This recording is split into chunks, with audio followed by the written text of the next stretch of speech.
15th of December, Rabbi Furst, Parsha Hashavua, Mikeitz.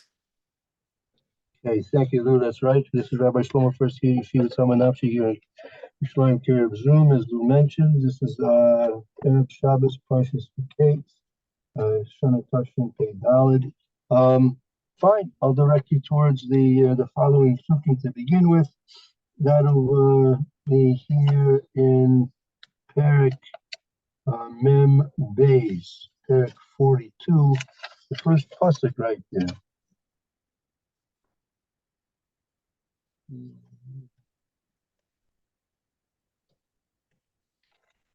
Let's see, we have Vayar Yaakov ki yesh shever b'Mitzrayim, Vayomer Yaakov Livanav, Lama Tisra'u.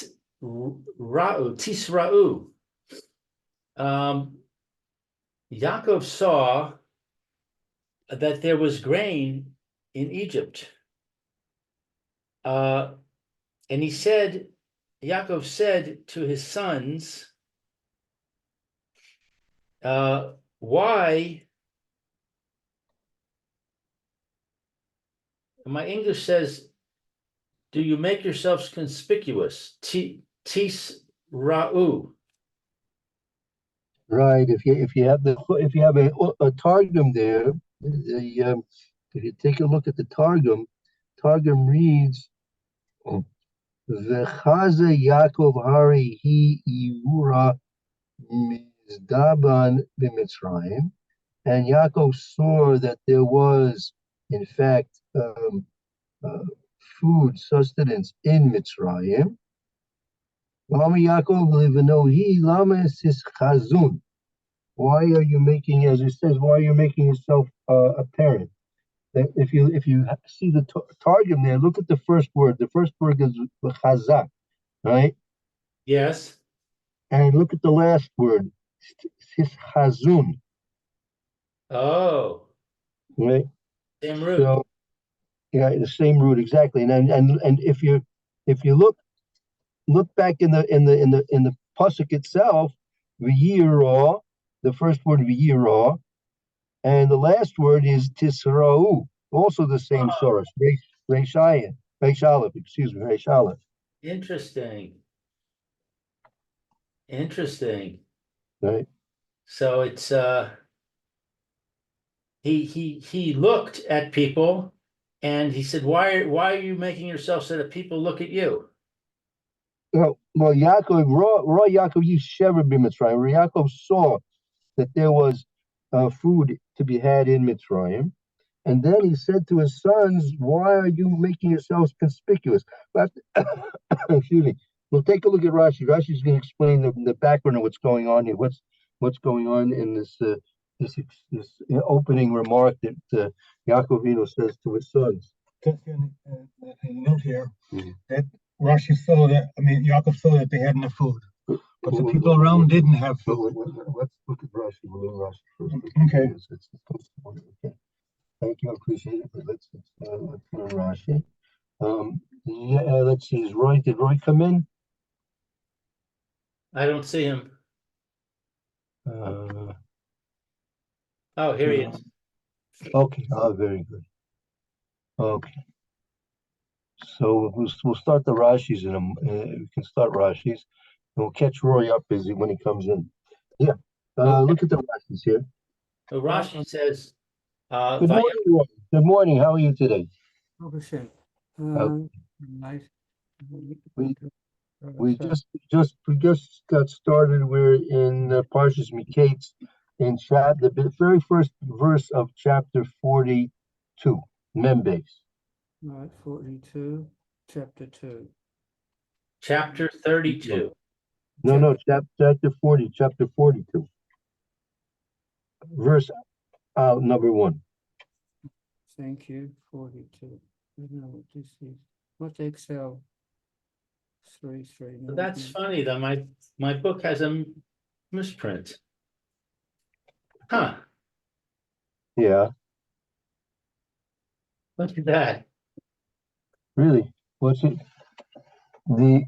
It's what, let's say it's a little bit blurry, It says mem base, right? it says 32.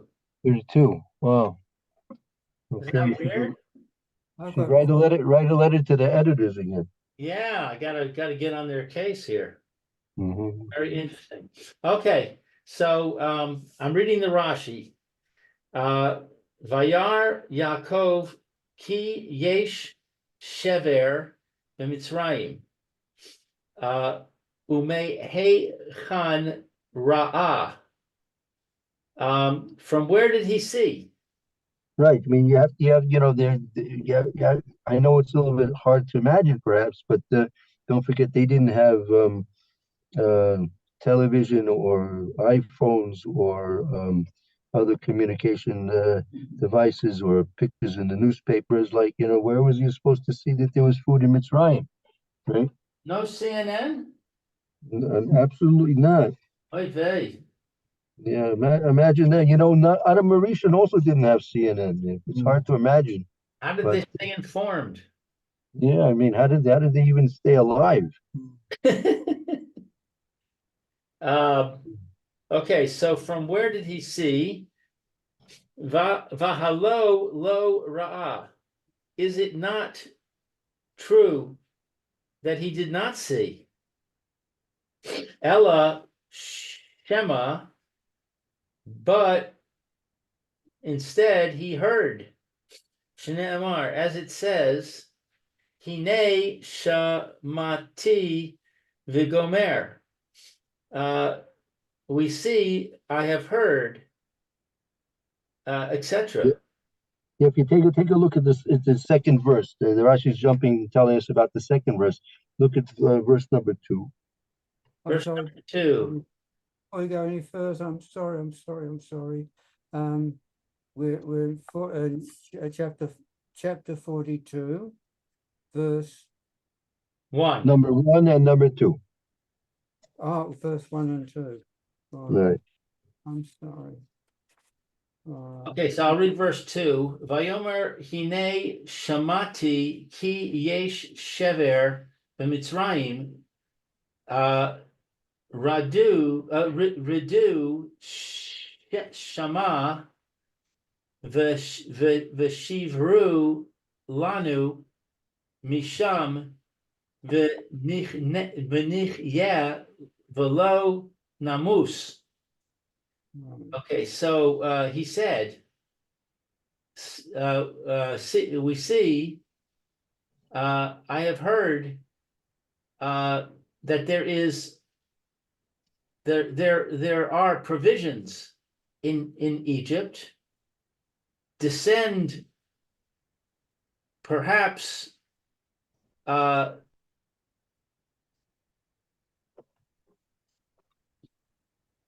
what is this? The Shivru? That they should acquire. Perhaps you will acquire for us from there, that we may live and not die. Right. So it says, I've heard. Right. So here you see, even though the first pasuk says he saw, so the second pasuk when he speaks over to his sons, he says he heard. So Rashi is saying he didn't actually see, he actually heard, as you see in the second verse. Well, then I think Rashi's raising the question. He says, was it that he saw, or was it he heard? The second pasuk indicates that he said he saw. Excuse me, he said he heard. So what does it mean in the pasuk here that it says he saw? Umahu vayar. What does it mean that he saw? Ra'ah be ispak larya shel kodesh. He saw through holiness she'adayin yesh lo sever. Shever. Shever. Oh, I get another misprint. Shever. he saw that there's still hope. So, I mean, there's provisions in Mitzrayim, that there was provisions in Mitzrayim. Oh, interesting. My English says hope, and it says savior. Huh. Does savior mean hope? No, I'm not sure. Sheva Mitzrayim. I don't know. I'm not sure. Interesting. He saw that there was still provisions in Egypt. Right. So, but he saw Askalira Shel Kodesh. He saw through a like Ruach HaKodesh. Right? You lost that.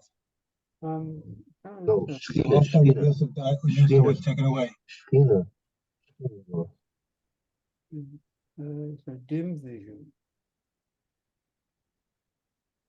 Below, He saw in a wholly dim vision. Right. Of hope for him in Egypt. well, Wasn't that's what it means when it says Be'is Tak Lar Ya. Akram is like that's sort of like a magnifying glass of sort. He sort of magnified it through like Ruach HaKodesh. A magnifying glass of holiness, Mm-hmm. of Kodesh. Rashi continues on. Take a look here. Lois in the Ruach Mamish. Velo Haisa Nevuah Mamash, but it was not actual prophecy. Lehodio Beferush, that would let him know with a clear explanation. Shezeh Yosef, that this was Yosef. Meaning the Kadosh Baruch Hu allowed him to see that there was provisions in Mitzrayim, but he didn't allow him to see that it was Yosef who was providing for it.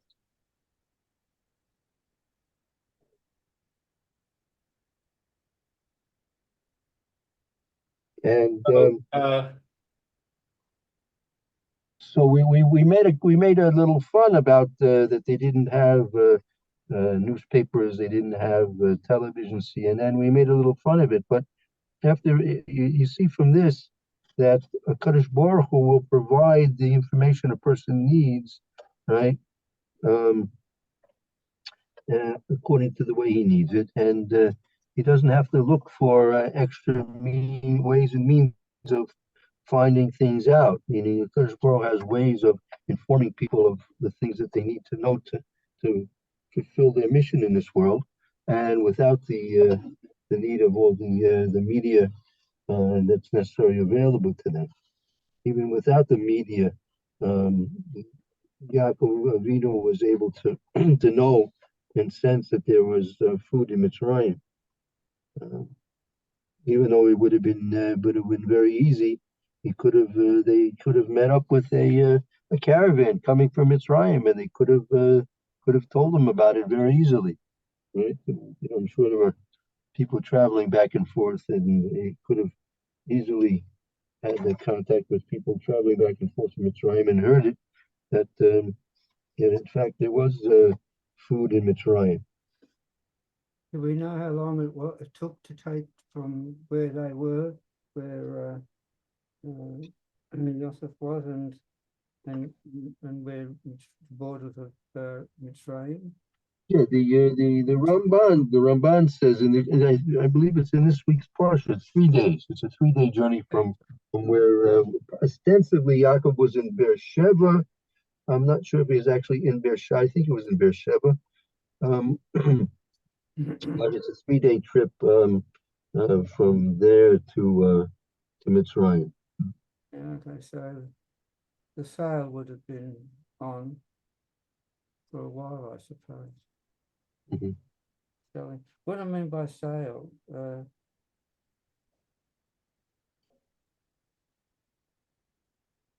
What's the question again, please? what? There was a sale of corn in Egypt. Does that mean cheaper prices like we have a sale, or does it just simply mean they were selling corn now? No, they were selling because there was now was the famine had begun already. right? So the famine had begun. So now food was in scarcity, but since Joseph was there preparing for the previous 7 years and storing the food in preparation for the famine to come, according to the explanation of Pharaoh's dreams that he had given. So now Mitzrayim had the sufficient food stocks to supply. People would come to buy food from this. So it was a sale. It wasn't certainly was not a sale. It was not at a discount price. That's for sure. Okay. All right. So I'm trying to understand what this sentence is saying. That it's saying that if Yaakov had received a prophecy, then he would have known that Joseph was the one who was providing the food. Well, if it was if God wanted to show him with full prophecy, right, then he could have perhaps seen and known that it was Joseph who was the person who was supplying the provisions in Mitzrayim, right? Yeah. But So that's why he made it just like from a lens instead of a prophecy. yeah, it was some type of a vision that he had in order that he should get this information. And Bare bones. You just got what is needed. exactly, yeah, exactly. Hashem showed him exactly what he needed to know, and we understand from this that Hashem did not want him to know that Joseph was there, right? Um, he had hid the fact that Joseph was in Mitzrayim. Um, 1 second.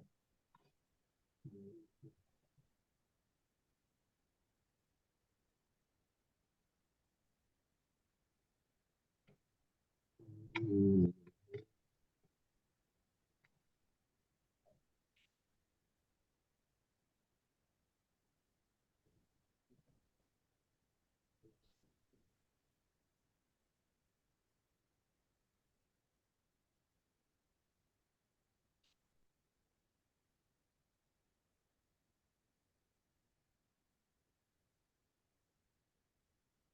If you want to take a look in last week's Parsha, Parsha V'Yeshev, this will be in Perek Lamed Zion Pasuk.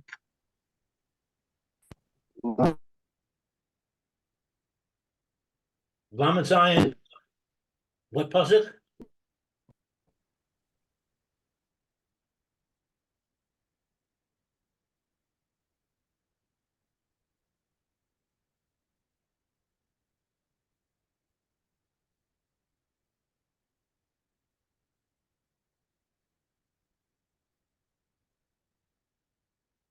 I think we lost the rabbi.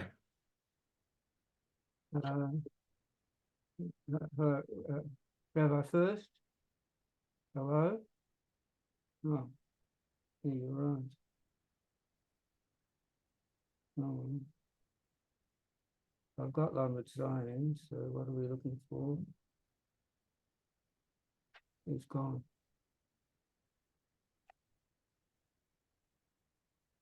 Lou Fridkist is the host now. Hooray! All right, since you're the host, can you find what information in Lamed Zion?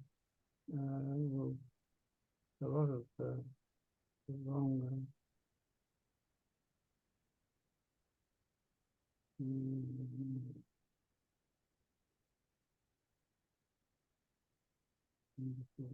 I guess chucked into jail. Yeah. Oh, that's the further would be in the middle, from the beginning to the middle. So the end part, the last third is to do with him resisting the wife and getting trained to go. What was her name?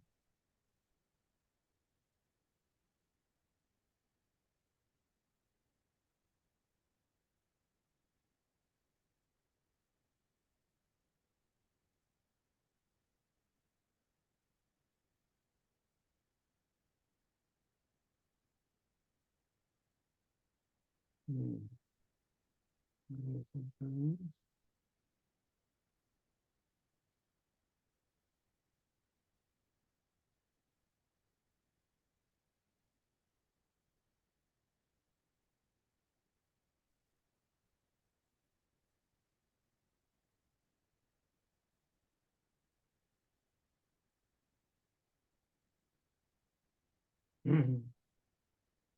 What, we're looking for something to do with the corn, the selling of the corn, are we? I think we're having something to do with prophecy. Prophecy, Maybe not, maybe it has to do with fun.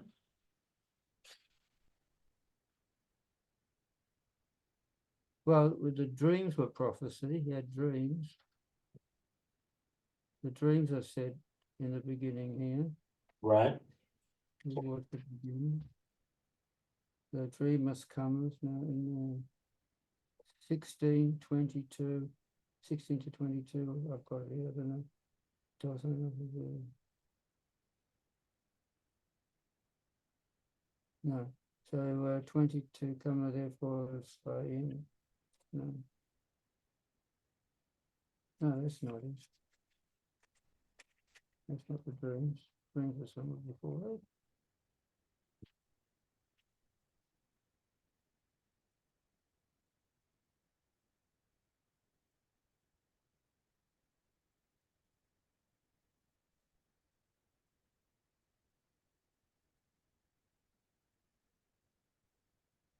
The dreams are in 4.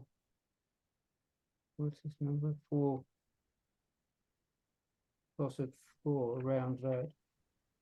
Hello, yes, hello, Hi, welcome back. back, back again, yeah, how are you all doing there? well, Okay, We're trying to figure out what pasuk you're looking at in Yeah. Mikeitz. yeah, Vayeshev, that's in the chapter Lamed Zion 37, and the pasuk is 30, 35, 37, 35, 37, 35. 37, 35. All his sons and all his daughters arose to comfort him, but he refused to be comforted. He said, "For I will go down to the grave mourning over my son." Thus his father wept for him. Right, Finishing. Okay. So what does So he was mourning. I think I heard somewhere that he lost the ability to prophesy during the time that he thought that Yosef was dead. yeah, that's right. Rashi explains that he didn't have the Shekhinah wasn't present with him while he was in mourning. It's not possible to have Shekhinah present while a person's in mourning. A person has to be in a state of simcha in order that he receives prophecy. So that's why you see in the various different Tehillims of David and Melech, Mizmor, Shir, or Min HaMetzech, or David Mizmor. So the reason for the Mizmor, the song, and the joyousness is in order to arouse the ability of David and Melech to be inspired by Ruach HaKodesh, that he should be able to express himself properly, and as we have it in the form of the Tehillim. So here, but take a look at this Rashi, not necessarily the first part of the Rashi, but toward the end of that, the Rashi toward the end of Lamed Hey, V'yev Oso Avi. So who is this? Who is this was crying? Rashi has to explain something here. Who is doing the crying over here? Okay, I'm trying to find it now. Let's see. Yehav.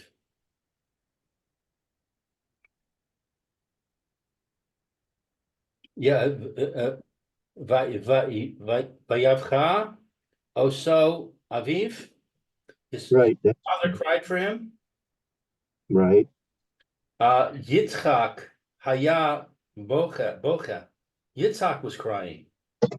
Me mipnei tzaraso shel Yaakov, because of the agony of Yaakov, aval lo haya misabel, but he would not mourn. Shehaya yodea shehu chai, for he was aware that Yosef was alive. Right. So you see here that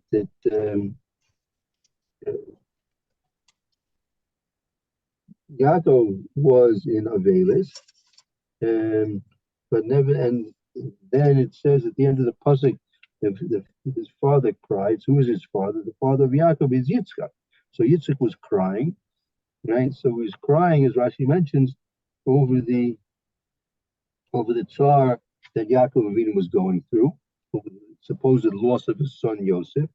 And nevertheless, it didn't say he was misabel. He was in mourning. Yeah, Yitzchak was not in mourning because he knew that Yosef was alive.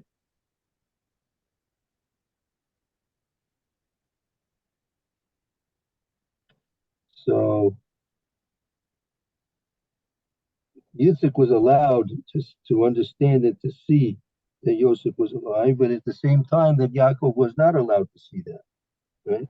Right. So, and nevertheless, Yitzchak never revealed the knowledge that Yosef was alive to Yaakov, even though he was son and he was crying. He was so concerned for the tsar of his son that he was crying over his son's distress over his loss of, or supposed loss of Yosef. Right. So, right. So you see that HaKadosh Baruch Hu, even just because a person may be a prophet, may be receiving prophecy, he doesn't necessarily always get the full picture. The prophecy can be very limited sometimes.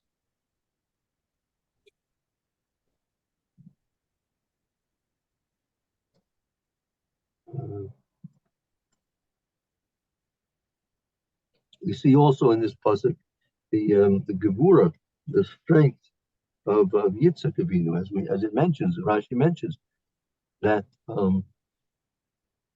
in spite of the fact that he knew that Yosef was alive, he understood that it wasn't supposed to be revealed to Yaakov, even though Yaakov, his son, was in great distress over it. He knew that through prophecy? Most likely, I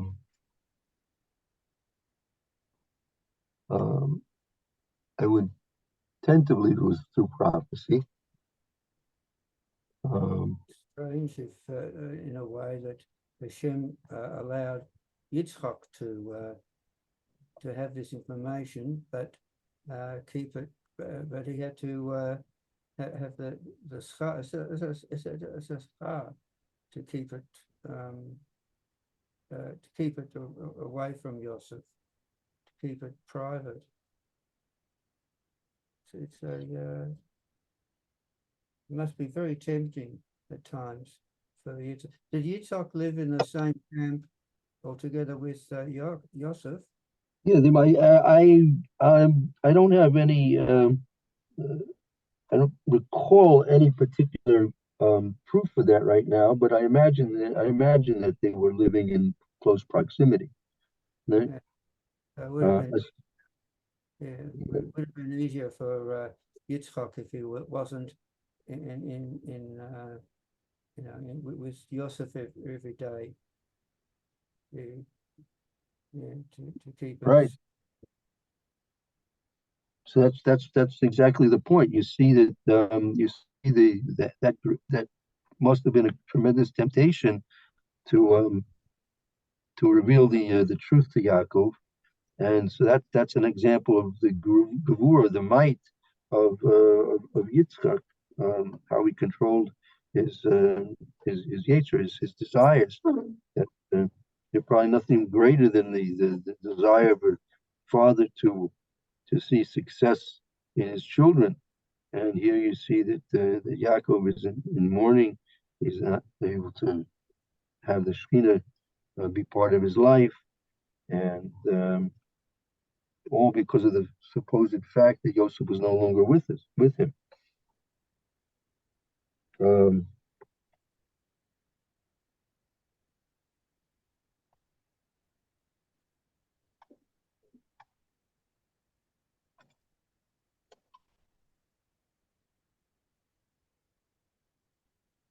So have we strayed from their original, or we just their original Pesukim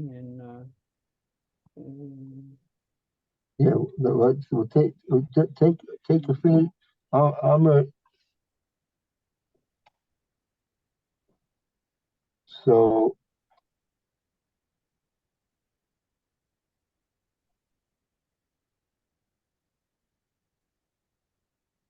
right, right, uh, right. Okay, so just want to try and confirm. We'll continue back with. Let's go back to where we are. Okay, so we're still in the Rashi. Yeah, Lama, that's it. Right. We didn't finish the Rashi, correct? Lama Tisra'u. Why do you make yourselves conspicuous? Lama Taru Ats Mechem. Why do you display yourselves? Bifnei B'nai Yishmael. In front of the sons of Ishmael, Uvenei Esav, and the sons of Esav. Ilu Atah Sivaim. As if you are satisfied. As if you were satisfied, right? He Ba'osa Sha'a. For at that time, Adayan Haya Lahem Tivua. They still had produce. So, in other words, he's saying we're better off than everybody around us, and we don't want to show off that fact. We want to make it like as if we were also suffering from the famine. Yeah, that was the message to of Yaakov, to his sons, correct? Mm-hmm. Right. So you see that the Kadosh Baruch was taking care of them, in spite of the fact that there was famine in the land, right? Right. But Yaakov Avinu being a tzaddik, the shifting car being tzaddikim, so they had sufficient food for their needs. They weren't in a situation that they were starving or in dire need of food supplies.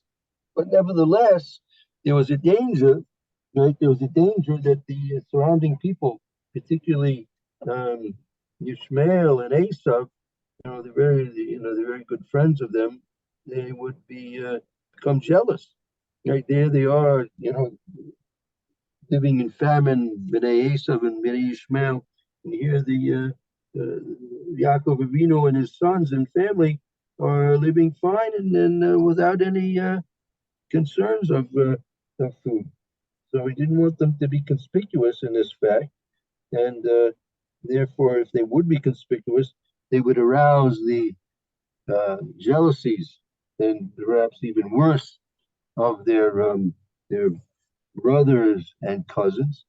So therefore he said, let's at least make it as if we are in the same boat as them, and we have need of food supplies as well, so they won't become jealous over our situation. So you see very very important thing, and there's a general rule, Maisa Abba Simin Labanim, that the behavior of the fathers, the Avraham Avinu, Yitzchak Avinu, and Yaakov Avinu, is very important. That based on what they did, we have to take lessons from it. Number one, take lessons from it, number one, as I said, and number two, even that it's things that they went through will be repeated in similar fashions for us, either individually or collectively. So here, for example, this concept of being conspicuous and to avoid being conspicuous is a very, very important thing. I mentioned this, I think, at least once before. The Chassid Yavitz, he was in Spain during the time of the Inquisition. He was one of the leaders of the Jewish community at the time of the the Inquisition. And he writes, he wrote many sephers, and one of the sefer was called Chazdei Hashem, the Kadosh Baruch Hu's kindness. There was a sefer written telling of all the difficulties and terrible ordeals that the Jewish people went through in the time of this Inquisition against the Jews. And he also says there that what was one of the factors that aroused the non-Jewish population against the Jewish population was that they were overly conspicuous. He says there, as I think I've mentioned not so recently ago, that that if a Spanish nobleman would have a chariot drawn with 6 white horses, a Jewish nobleman would have a chariot drawn with 8 white horses. He would do better than he would be more conspicuous than the non-Jewish nobleman.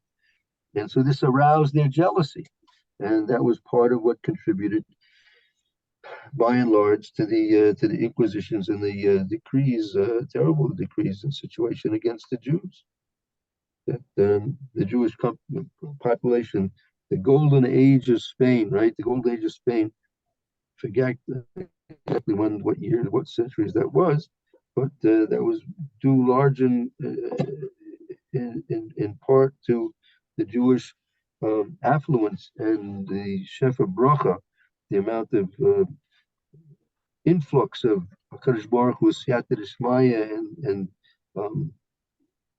favoring the Jewish people in Spain. So it brought also a blessing to Spain itself during those years. And however, when we became overly conspicuous and the Jewish people caused the non-Jewish population to become jealous and hateful towards us, so then all that changed.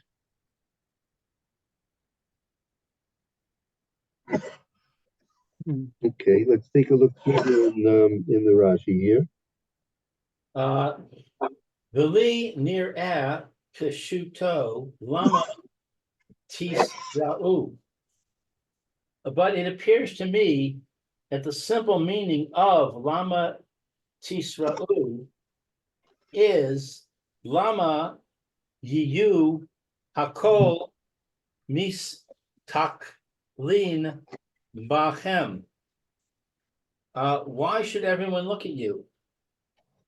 Umas mihim bachem, and be astonished by you.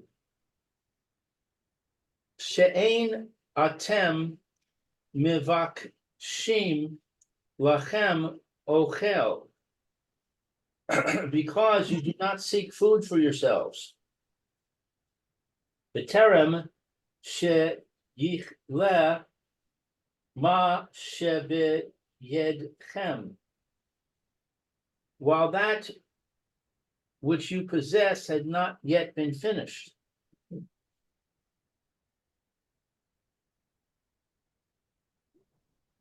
Right. So what do we? Yeah. Go ahead. Do you want to say something? I don't see the difference between the two Rashis. Rashi says it means don't display yourselves before you, the sons of Ishmael and the sons of Esav, as if you were satisfied. And this one says, don't display yourselves before the neighbors, as if you were satisfied. So what's the difference? The difference is the sons of Ishmael and Esav? So again, it says here, the Rashi explains first of all, lama tiru atzmechem b'nei Ishmael b'nei Esav kilu atem seveim. Why should you appear in front of Ishmael and Esav as if you're satisfied? Right? Kibos Shah dain hayelechem tavu. They still had, right? They still had sufficient provisions of food at the time. Right. So the question was, well, why should we uh, see him in front of our unfriendly relatives, but to seem that we're doing better than that. Now, Rashi says, "Really near the pshuto, lama tisro, lama you call istapling behem." Why should you? I mean, why? First of all, the first Rashi is saying that you should appear as if you have your needs met, and you know that they don't have their needs met. The second one is a little bit different. That why should people be looking at you, right? That that you're not going down to Mitzrayim.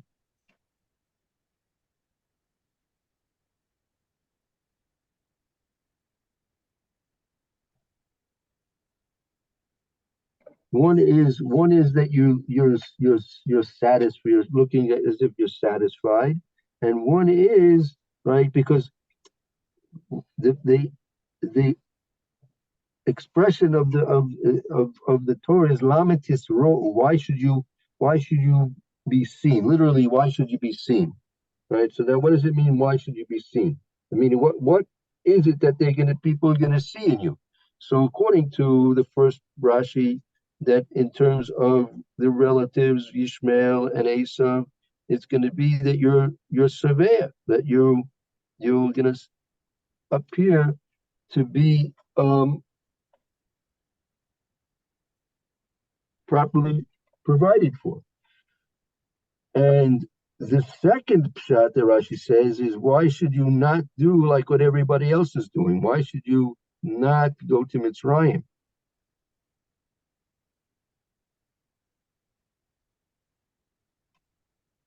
Everyone else is going to Mitzrayim, so you should follow suit and do what everyone else is doing as well. It's a little bit different. I agree with you. It's hard to know the exact difference between the two points that Rashi is mentioning over here.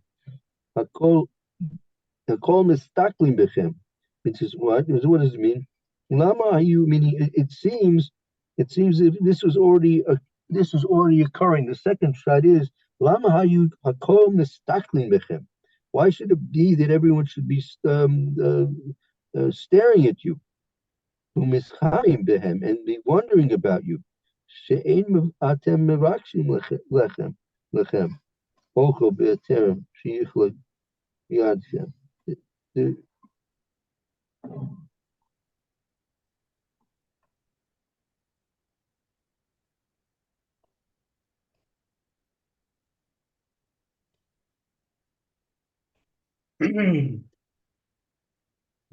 you understand a little bit of a difference between the two points that Rashi makes over here?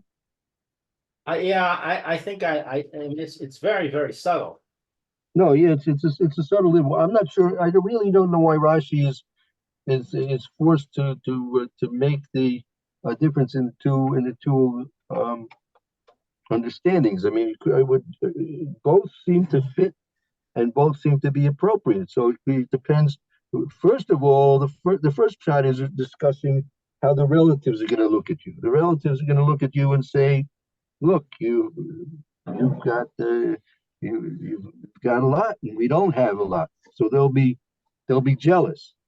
So apparently, the first shot is they're going to be jealous, and the second explanation Rashi gives is not that they're going to be jealous, but they're going to be wondering about you. Why? Why don't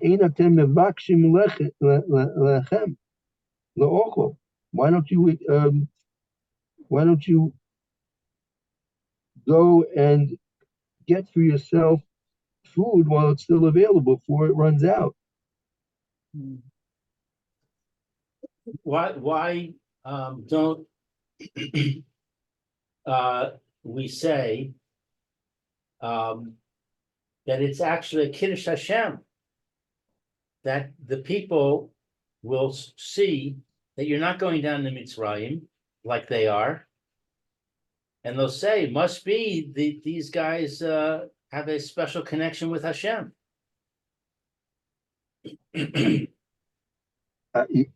That's true, but I think you have to say that that's not going to be the way people will take it. People will not attribute it to a Kadosh Baruch Hu, meaning we know the truth that it's because of their connection to a Kadosh Baruch Hu, right?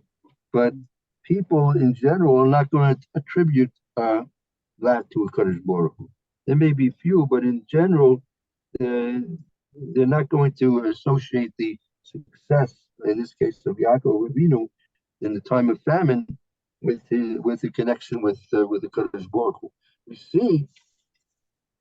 see that there is times when it does occur. We saw that with Yitzchak. It was in Gerur, if you remember.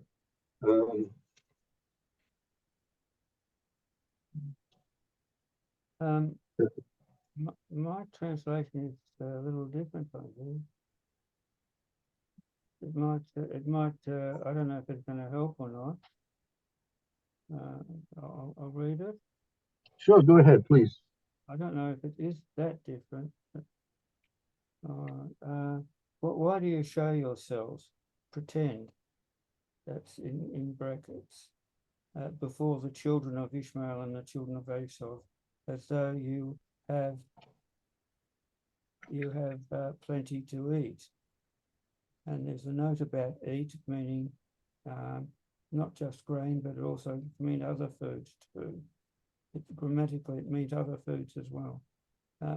For at that time, they still had some grain. I'm of the opinion that the real meaning of lama tisrua is, why should everyone gaze at you and wonder at you, because you do not search for food before what you have in your possession comes to an end. From others I have heard that it has the meaning of leanness. Why should you become lean through hunger? A similar use of the verb as that in the first explanation is, and it's in Proverbs, and he that satisfies abundantly shall be satisfied, Yorah, also himself. Right. All right, so then we come to number 2, sentence 2. That was what? In sentence 2, yeah. Right. So how do you understand what the difference is now? I think it's maybe we should put them together. So we have the two aspects more or less.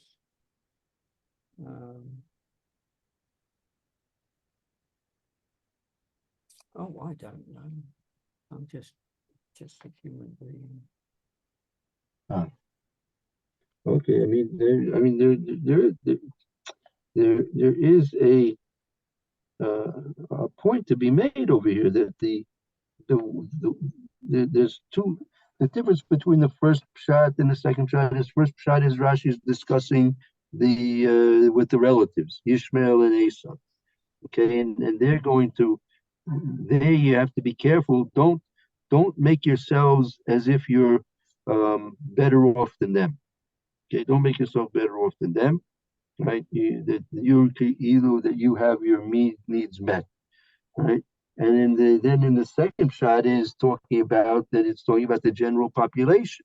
The general population are going to wonder about you, that you're not doing your stadless. The normal thing here is that you should go down and get food where you have to go get food, right?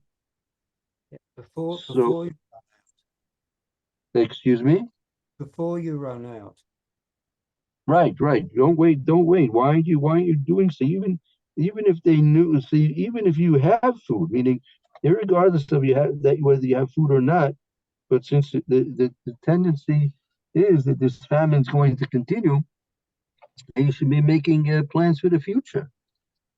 Why aren't you making plans for the future? The first shot is dealing with the fact that they have now, and the second shot is dealing with the fact that they should be making plans for the future.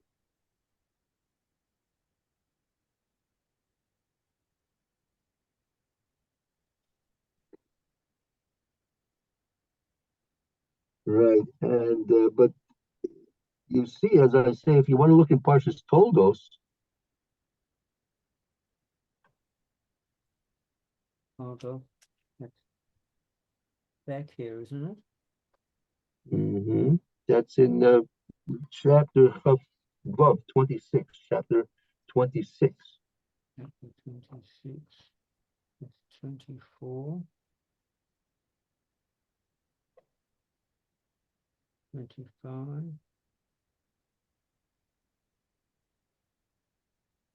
26. Right. Kuf Vav. Kuf Right, Vav. 26, chapter 26, Kafar Pasik,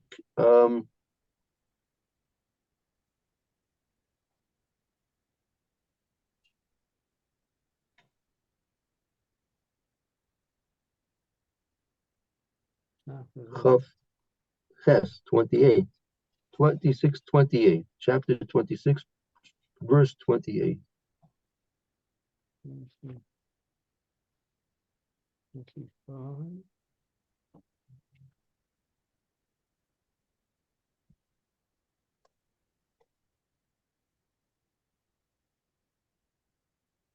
28. This is reference to Yitzchak. If you remember Yitzchak when he was in Gerur, right? And they said, we saw plainly that the Eternal was with thee, and we said, let there be now an oath even between us and thee. Let us make a covenant with thee. Is that the one? Right, because of Yitzchak's success, right? So they attributed Yitzchak's success to Kadosh Baruch Hu, right? That if you go back to Pasuk Yud Beis, right? Go back to Pasuk Yud Beis, and you'll see that was the point. That was the reference here.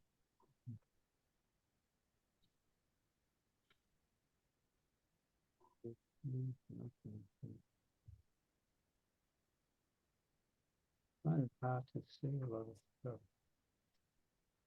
Yeah, you see that Pasuk 12, chapter 26, verse 12. 26. 26:12. Well, not yet. I'm not in 12 yet. 20. 14. Well, then Isaac sowed in that land and found in that year and 100-fold. And the Eternal blessed him. Yeah, so you see that the Kadosh Baruch Hu was giving Yitzchak a special blessing, and they understood it, right? They understood it. So you see, sometimes it's revealed to the non-Jews the success um, of the Jews because of Hashem's favoring us, and sometimes apparently it's not. By the case of Yaakov Avinu, he was cautious that they shouldn't appear without doing hishtadlus, that they should hide the fact that Hashem was helping them.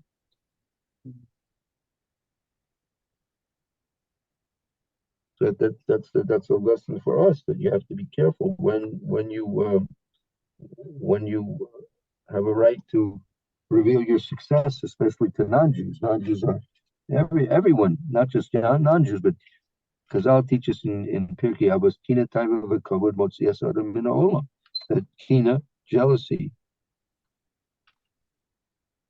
Taiva, lust, and Kavod, prestige, will be Motzias Adam Min Ha'olam, will take a person out from this world. So you have to be, these are motivations which people function under.